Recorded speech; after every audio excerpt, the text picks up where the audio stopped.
सरपंचों ने किया एसडीएम कार्यालय पर धरना प्रदर्शन। सरपंचों ने अपनी मांगों को लेकर मुख्यमंत्री के नाम सौंपा ज्ञापन। विकास अधिकारी ने दिया आश्वासन।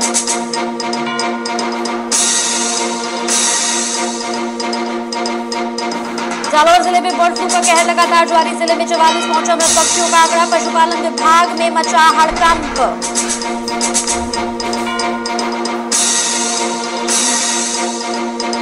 बांदीकुई में एसडीएम पिंकी मीणा ने किया बैठक का आयोजन। सभी विभागों के आला अधिकारी रहे मौजूद। क्षेत्र की समस्याओं को खत्म करने का निर्देश।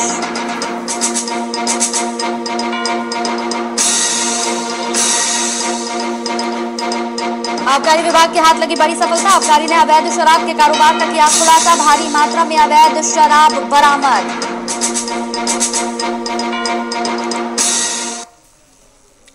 नमस्कार, राजस्थान की खबरों में आपका स्वागत है। आपके साथ हाजिर हूं मैं कंचन। तो राजस्थान सरपंच संघ के द्वारा एसडीएम कार्यालय पर विरोध प्रदर्शन किया गया। प्रदर्शन करते हुए सरपंचों ने मुख्यमंत्री और मुख्य सचिव के नाम ज्ञापन सौंपा। इस ज्ञापन से ग्राम पंचायतों के ब्याज रहित पीडी खाते खोलकर संवैधानिक वित्तीय अधिकारों में की जा रही कटौती को रोकने की मांग की गई। विकास अधिकारी भंवरलाल बिश्नोई ने ज्ञापन देकर सरपंचों की मांग सरकार तक पहुंचाने का आश्वासन भी दिया।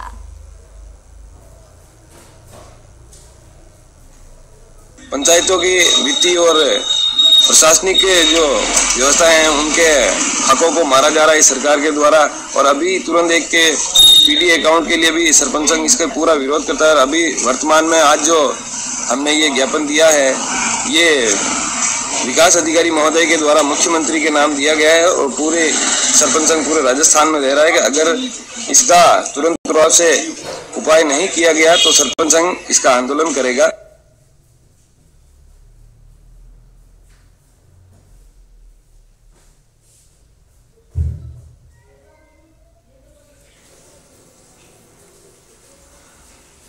तो कन्नर अखाड़ा की महामंडलेश्वर और नई भोर की राष्ट्रीय अध्यक्ष पुष्पा माई ने हमारे वीआईपी न्यूज के संवाददाता शोभा राजावत से खास बातचीत की। क्या कुछ कहा उन्होंने, आइए देखिए। किन्नर अखाड़े की महामंडलेश्वर पुष्पा माई जी, सबसे पहले आपको 15 वर्ष जो आपकी संस्था ने कंप्लीट किए हैं उसके लिए बहुत बहुत शुभकामनाएं आपको। जय श्री महाकाल। और आज आप हमारे चैनल को ये बताइए कि आपने क्या क्या कार्य और उद्देश्य बताए हैं और करना चाहती हैं इस संस्था के द्वारा। सबसे पहले नमस्कार। आज मेरी जो नई भोर संस्था है इसने 15 वर्ष जो अपने पूरे किए हैं वो आप सबके सहयोग से, कुछ हमारे जो वॉलंटियर्स, चाहे मीडिया हो, चाहे हमारे एलजीबीटी समुदाय के जो बच्चे हैं, या ये मानते हैं जो हमारे आज गवर्नमेंट ऑफिस के जो कई लोग एज ए स्टेक होल्डर्स हैं, इन सबके सहयोग से आज हमारी संस्था ने 15 साल कंप्लीट किए हैं। हमारी संस्था का मेन उद्देश्य एलजीबीटी समुदाय के लीगल एंड सोशल प्रोटेक्शन पे काम करती है हमारी संस्था। साथ में हमारी संस्था मेन जो फोकस हमारा ट्रांसजेंडर कम्युनिटी के लिए, जिनका पास अपना कोई मूलभूत आधार नहीं रहता, उनके मूलभूत आधार को जीने के लिए उनका कोई आइडेंटिटी कार्ड नहीं होता, हमारी संस्था उसके लिए काम करती है। उनके हेल्थ को लेकर के उनकी जो सरकारी स्कीम्स है उन तक पहुंचाने का काम करती है। और साथ ही हमारी संस्था जो होमलेस हमारे ट्रांसजेंडर्स लोग हैं जिनको घर से निकाला जाता है उनके लिए शेल्टर होम का प्रावधान ला रही है। साथ ही हमारी संस्था एलजीबीटी समुदाय के लिए कभी जो जैसा कोविड-19 चल रहा है जिसकी वजह से हमारी जो एलजीबीटी समुदाय है जिसमें फाइनेंशियल क्राइसिस है या मेंटली टॉर्चरिंग है या हरेसमेंट जिस तरह के है, तो एक ऑनलाइन क्लासेस का जो हम लोग काउंसलिंग का भी हमारे प्रावधान रखा हुआ है, जो हमारी उनकी काउंसलिंग है हम लोग उसमें करते हैं। इस संगठन में आगे बढ़ने के लिए आपको किन किन समस्याओं का सामना करना पड़ा? देखो, जो ये संगठन था इसको बढ़ने के लिए मेरे लिए बहुत बड़ा चैलेंज था। जब मैंने पहली बार जब मैंने जो संस्था बनाई थी तो 15 साल पहले जब मैं रजिस्ट्रेशन कराने गई तो वह रजिस्ट्रार ऑफिसर ने मुझसे 10,000 की एनओसी मांगी थी जो लगती है। तो मैंने कहा मेरी संस्था तो नॉन प्रॉफिट, हम लोग जो संस्था बना रहे हैं वो हमारे को प्रॉफिट, तो सबसे बड़ा चैलेंज था हमने उस समय इस संगठन को। बेसिकली मेरा जो संगठन है वो कमिटी बेस्ड ऑर्गेनाइजेशन है, उसका एक है सीबीओ, यानी सीबीओ का मतलब होता है कमिटी बेस्ड ऑर्गेनाइजेशन। जो कि कमेटी के लिए वी कमेटी और बी कमेटी, हम कमेटी के लिए काम करेंगे और हमारे लिए कमेटी मस्ट है। तो हमने जब ये काम करना चालू किया तो बहुत सारे लोगों के हमारे समाज के ही लोगों ने बहुत सारी चीजें हमारे पे एलिगेशंस लगाना चालू कर दिए, क्या दकियानुसी खोल के बैठे हुए हो। पर एक संघर्ष था, एक जोश था इसको काम करने का। कई बार गवर्नमेंट ऑफिस के जो डिपार्टमेंट के लोग थे वो हमें पता चलता था कि संस्था से तो हमारे लिए अपनी सीट को उठ करके चल जाते थे, बड़ा चैलेंज था। पर आज हमने अपनी हार नहीं मानी, कहते हैं जब एक कोशिश करने वालों की हार कभी नहीं होती। हमने अपना संघर्ष जारी रखा, अभी भी हमारा संघर्ष जारी है। हमें राजस्थान में ट्रांसजेंडर वेलफेयर बोर्ड 2016 में सरकार के साथ मिलकर गठित करवाया, जिसके माध्यम से हम लोग समाज कमेटी के लिए बहुत सारी स्कीम्स को लेके आ रहे हैं। और इसके साथ साथ में हम लोगों ने, मैं इलेक्शन डिपार्टमेंट की जेंडर कमेटी की मेंबर भी हूं, ताकि हम लोगों ने वहां पर इलेक्शन डिपार्टमेंट ने कहा गया ताकि हमारे समाज के लिए वोटर आईडी का प्रावधान लिया जाए। पर क्या कारण रहा क्या नहीं रहा वो प्रोसेसिंग गवर्नमेंट का है। पर बहुत सारे चैलेंजेस रहे, क्योंकि कई बार जो सरकार के जो सरकारी लोग हैं, तंत्र है, वो काम की फाइल को आगे नहीं बढ़ा। क्योंकि इसका एक मूलभूत कारण ये है क्योंकि अभी तक हमारा समाज का वोटर बैंक रेडी नहीं है। क्योंकि ये समाज पूरे राजस्थान के अंदर एक सेंसर डाटा कहे तो 75 से 1 लाख का डाटा है। पर अगर इलेक्शन डिपार्टमेंट 2011 की जो जनगणना 10 साल पहले हुई थी उसका डाटा है 16,517, जिसमें से मात्र 375 लोगों के ही वोटर आईडी बने हुए हैं।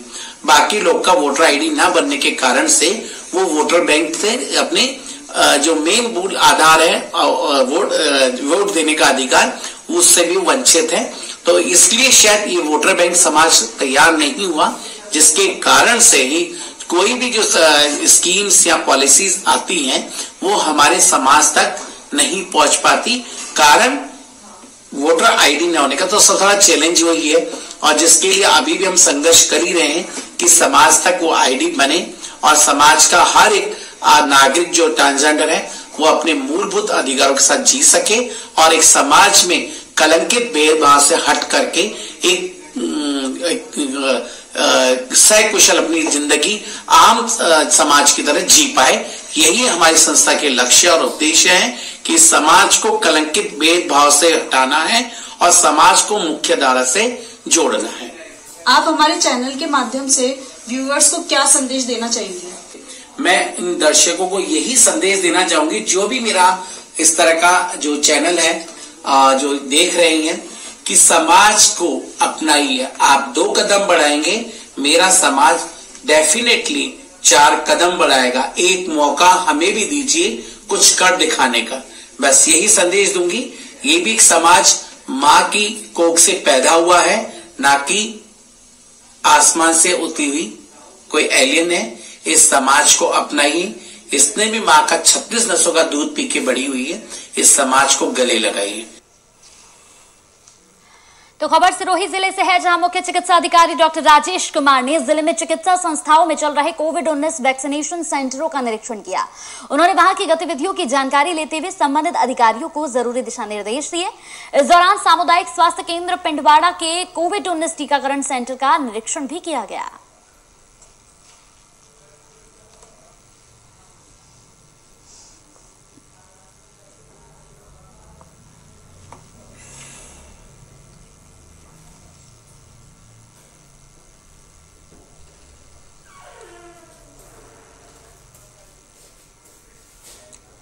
चलिए अब खबर है राजसमंद जिले के आमेट क्षेत्र से, जहां पर एवीएनएल में उपभोक्ताओं से खुली लूट के मामले सामने आए हैं। जानकारी के अनुसार कागजों में सेट करके लाखों रुपए की लूट हो रही है। आमेट में आरटीआई कार्यकर्ता ने रिपोर्ट मांगी तो विभाग ने उसके बजाय यहां पर दूसरा जवाब पेश कर दिया। सूचना में मांगा गया था कि क्या किसी उपभोक्ता खातेदार की जमीन में एक ही नाम से 2 कनेक्शन दिए जाते हैं और 2 ट्रांसफार्मर लगाए जा सकते हैं, जिस पर विभाग ने स्पष्ट जवाब नहीं दिया। कोई भी जानकारी हमारे पास में नहीं है। यदि कोई जानकारी मिलेगी तो हम सूचना कर दी जाएगी। लेकिन काफी इस क्षेत्र में अभी भी एक ही परिसर में 2 ट्रांसफार्मर एसआईपी के और एमआईपी के लग रहे हैं। हाँ, तो इसकी जांच करवाई जाएगी। अभी हमें केस का पता नहीं है। इसकी जो कर्मचारियों से इसकी रिपोर्ट लेंगे, जांच करेंगे। यदि किसी है तो उसका आपको सूचना दे दी जाएगी।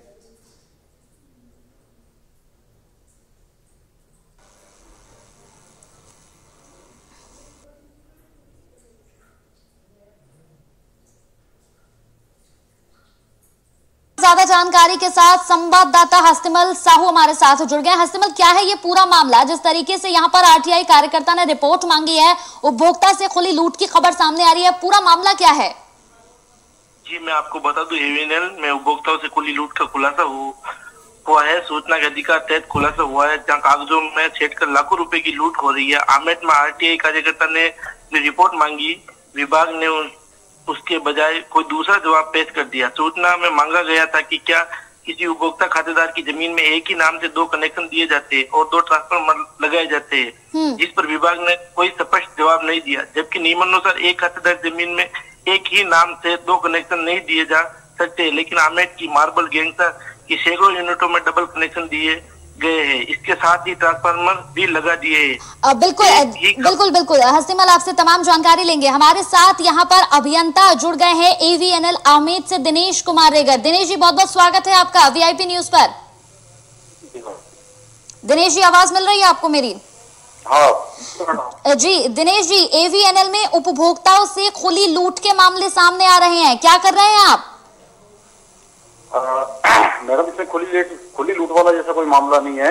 न कोई विभाग को नुकसान पहुंचाया गया है। उपभोक्ता द्वारा फाइलें लगाई जाती है और उसका नियमानुसार डिमांड जारी किया जाता है। प्रत्येक सामान का उसका डिमांड जारी किया जाता है। डिमांड जारी करने के बाद उपभोक्ता द्वारा पैसा जमा कराया जाता है। एक ही नाम से दिनेश जी, एक ही नाम से 2 कनेक्शन दे दिए जाते हैं? मैडम, एक ही नाम से उपभोक्ता एक ही नाम से कनेक्शन उपभोक्ता 2 कनेक्शन भी ले सकता है मैडम। यानी 2 कनेक्शन भी लिए जा सकते हैं, 2 ट्रांसफार्मर भी लगाए जा सकते हैं? 2 कनेक्शन भी दे सकता है, 3 कनेक्शन भी दे सकता है सेम नाम से। हाँ, हमारे संवाददाता हस्तिमल भी साथ ही जुड़े हुए हैं। हस्तिमल, इनका साफ तौर पर कहना है कि इस तरीके की कोई बात नहीं है।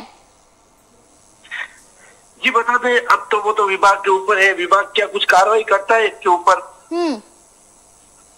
तो ये तो अब जो इनके जो नियमानुसार जो विभाग के अंदर जो आता है वो विभाग करेगा इसका खुलासा। चलिए, बहुत बहुत शुक्रिया आप दोनों का हमारे साथ जुड़ने के लिए।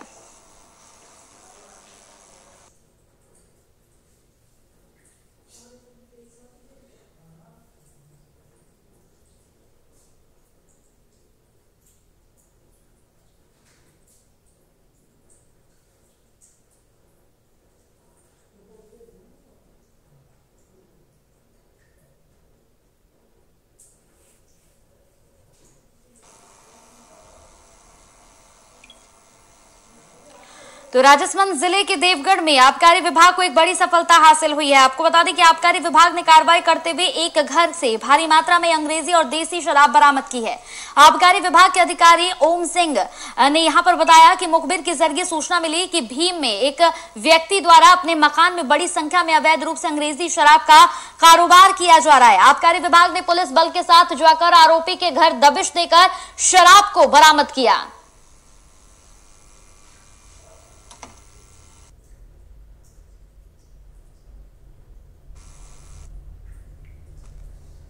ओम सिंह चुंडावत आबकारी थाना कामलीघाट को मुखबिर से सूचना मिली कि भीम कस्बे में प्रेम सिंह सनोफ चून सिंह अवैध शराब का कारोबार कर रहा है। मुखबिर की सूचना पर मैं जाकर उसके मकान पर दबिश दी गई तो उसके मकान से 26 कार्टून में 147 बोतल अंग्रेजी शराब फॉर सेल अरुणाचल प्रदेश एवं बिना लेबल की बरामद हुई। साथ ही 699 पवे अंग्रेजी शराब एवं देसी शराब के भी बरामद हुए। अभियुक्त मौके से फरार हो गया, जिसकी धरपकड़ जारी।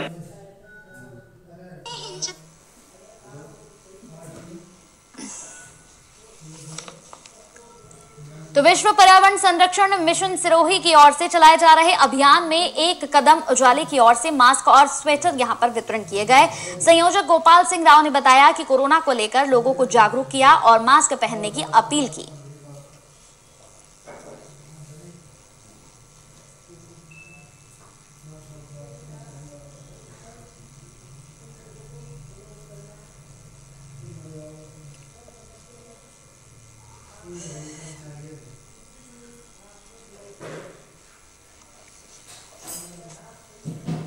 तो बारा के NH 27 पर स्थित मुन्नी गांव में बरसात के मौसम में गांव में जल भराव की समस्या पैदा हो जाती है, जिसको लेकर ग्रामीणों को यहां निकलने में काफी परेशानियों का सामना करना पड़ता है। इसी समस्या को लेकर ग्रामीणों ने SDM को ज्ञापन सौंपा और जल भराव की समस्या से निजात पाने की मांग की।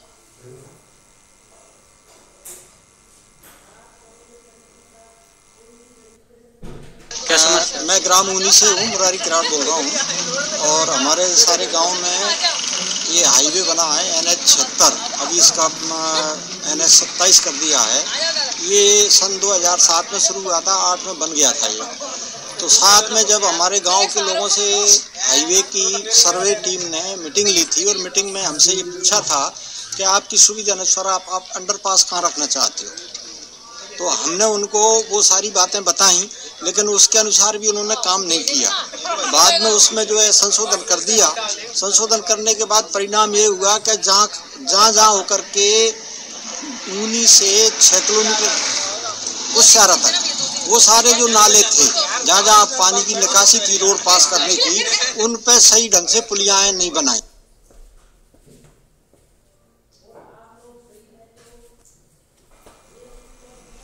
इस पूरी खबर पर ज्यादा जानकारी के साथ संवाददाता आदर्श हमारे साथ जुड़ गए। आदर्श, गांव में जलभराव की समस्या अब से नहीं बल्कि काफी पहले से बनी हुई है, क्या कुछ कार्रवाई हो रही है इस पर?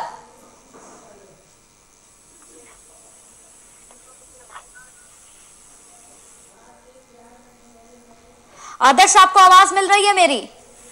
जी आदर्श, मेरा सवाल यह है कि गांव में लगातार जलभराव की समस्या बनी रहती है, बरसात के मौसम में आलम कुछ और हो जाता है। क्या अभी तक इस पर किसी तरह से कोई कार्रवाई हुई है? क्या किसी तरह से इस समस्या से निकलने के लिए कोई यहाँ पर कार्रवाई हो पाई है? जी बिल्कुल बताना चाहूंगा कि यहाँ पर कई समय से ये समस्या चली आ रही है। यहाँ पर ना तो ग्राम पंचायत ध्यान दे रही है, यहाँ ग्रामीणों ने कईयों बार ग्राम पंचायत को अवगत कराया, लेकिन यहाँ पर 10 की 10 यही समस्या बनी हुई है। आज मजबूरन उन्हीं गांव के लोगों ने SDM को ज्ञापन सौंपा है। जी, क्या कुछ कहना है ग्रामीणों का?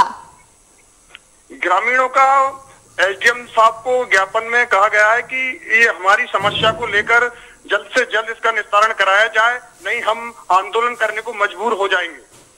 जी चलिए, बहुत बहुत शुक्रिया हमारे साथ इस पूरी खबर पर जुड़ने के लिए।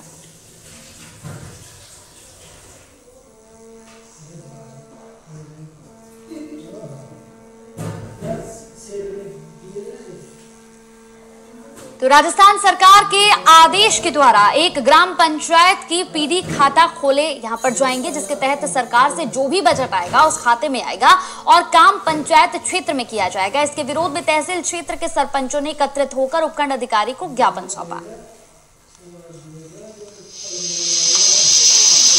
आवाज पंचायत समिति के समस्त सरपंच यहाँ SDO साहब के यहाँ आए थे। जो ग्राम पंचायतों में जो PD खाते खोले जा रहे हैं, हम समस्त सरपंच उसका विरोध करते हैं। और हम अगर ये PD खाता खुलेगा तो पंचायत में हम काम नहीं कर सकते।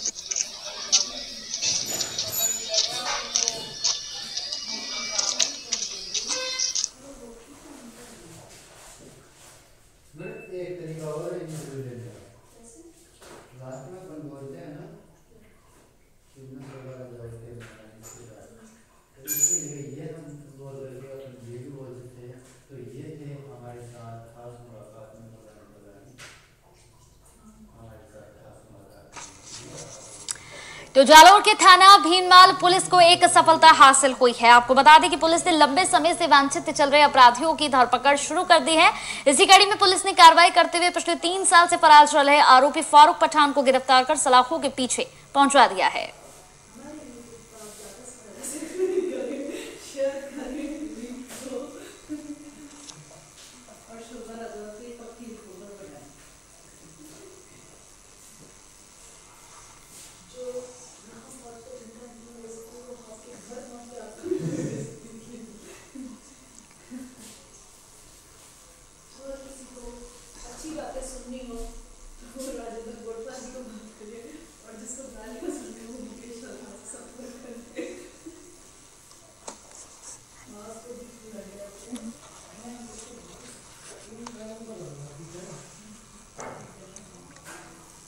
तो जालौर के थाना भीमनाल पुलिस को सफलता हासिल हुई है। आपको बता दें कि पुलिस ने लंबे समय से वांछित चल रहे अपराधियों की धरपकड़ शुरू कर दी है। इसी कड़ी में पुलिस ने कार्रवाई करते हुए पिछले 3 साल से फरार चल रहे आरोपी फारूक पठान को गिरफ्तार कर सलाखों के पीछे डाल दिया है। इस पूरी खबर पर संवाददाता प्रवीण हमारे साथ जुड़ गए हैं। प्रवीण, पुलिस के हाथ सफलता लगी है। 3 साल से ये आरोपी फरार चल रहा था, और क्या कुछ आगे की रणनीति है यहाँ पर पुलिस प्रशासन की इस तरीके के आरोपियों को पकड़ने के लिए? जी मैम, हेलो प्रवीण, आपको आवाज मिल रही है मेरी?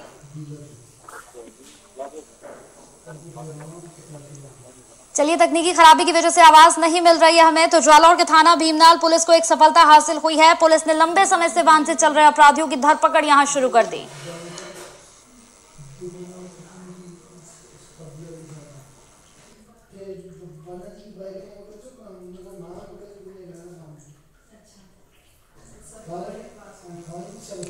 तो जालौर जिले में बर्ड फ्लू का कहर लगातार जारी है, जिसको लेकर आए दिन पक्षियों की मौत के मामले बढ़ते जा रहे हैं। आपको बता दें कि मंडौली में 3 यहां पर कौए की मौत हो चुकी है, जिसके बाद क्षेत्र में डर का माहौल बना हुआ है। विश्व भर में कोरोना की त्रासदी के बाद अब यहां पर एवियन इन्फ्लुएंजा का खतरा मंडरा रहा है। मंडौली में यहां पर लगातार कौओं की मौत से पशुपालन विभाग की टीम भी यहां पर सख्ते में आ चुकी है और लगातार जांच पड़ताल में जुट चुकी है।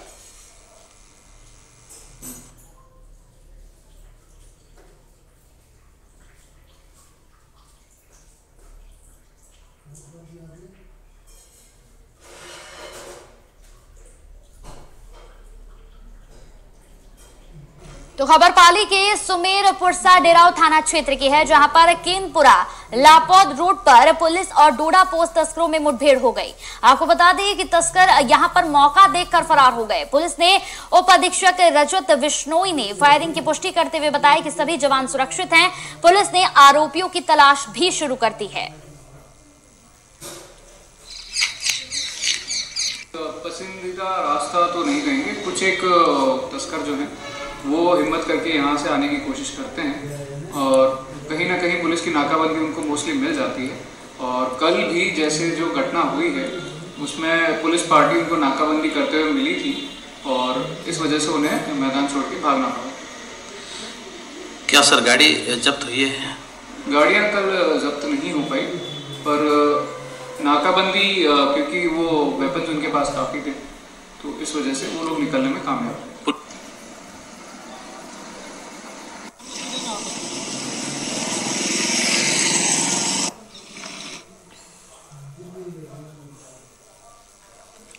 तो जयपुर जिले के कमिश्नरेट की सीएसटी टीम और चोमू थाना पुलिस को एक बड़ी सफलता हासिल हुई है। आपको बता दें कि पुलिस ने अवैध मादक पदार्थों के 2 तस्करों को गिरफ्तार किया।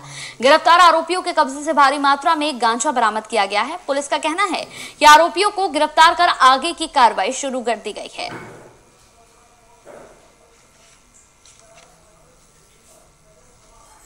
तो पुलिस के हाथ बड़ी सफलता लगी है। आपको बताते चले कि 2 गांजा तस्करों को गिरफ्तार किया गया चोमू में। साथ ही साथ यहां पर पुलिस लगातार अपना ये अभियान बंद नहीं करेगी, बल्कि ये अभियान लगातार चलता रहेगा। आगे की कार्रवाई में फिलहाल पुलिस जुट गई है और इसके साथ अन्य आरोपियों की तलाश के लिए लगातार छापेमारी भी की जा रही है।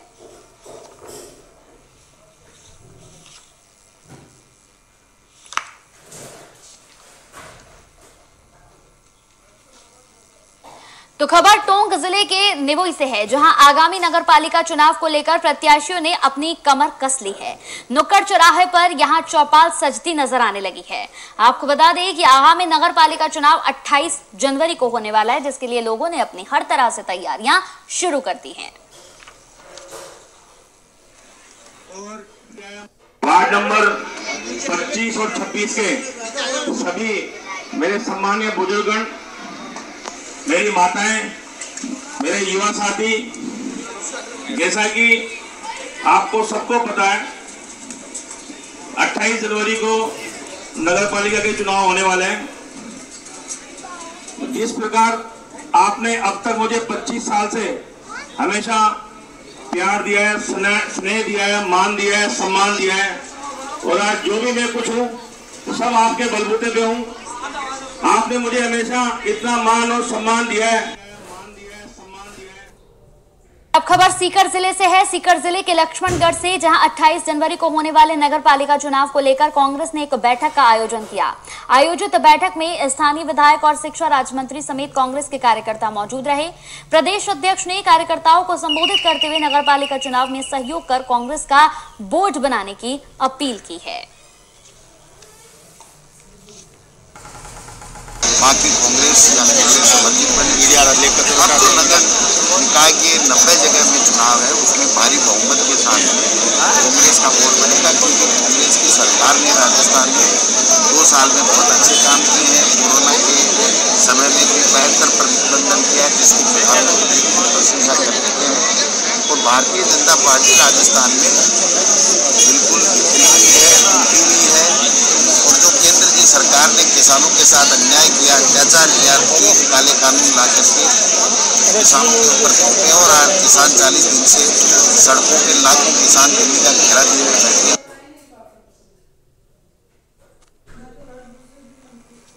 चलिए, इसी के साथ राजस्थान की खबरों में मेरे साथ इतना ही। नमस्कार।